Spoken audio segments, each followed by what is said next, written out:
Are you thinking about selling something on an online auction site? You need to beware of scam artists who have only one goal in mind. Computers, sports memorabilia, designer clothing, and cars. These are just a few of the items offered for sale every day on online auction sites. As the popularity of these sites has grown, even rare antiquities such as coins and banknotes are available.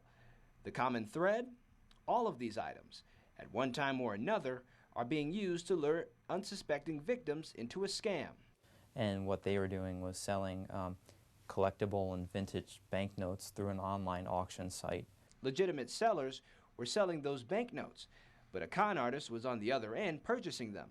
The buyer would agree to buy those banknotes. Upon receipt, some time would pass, and then they would say, I never received the item, or I only partially received some of the items that I'd received, initiating a process that's called a credit card chargeback. The scheme worked.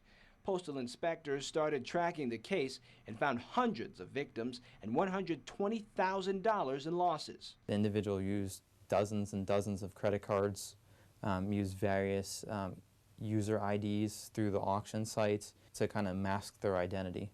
And that's kind of what allowed this fraud to be perpetrated over a lengthy period of time.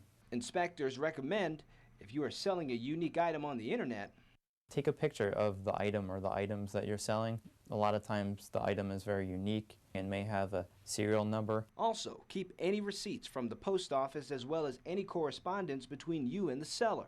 Inspectors say consumers need to protect themselves against these scam artists who are motivated by one thing: getting money from other people through lies and deceit. The suspect in this case has been charged with mail fraud and is awaiting trial. If he's convicted, he faces up to 20 years in prison and a fine of $250,000.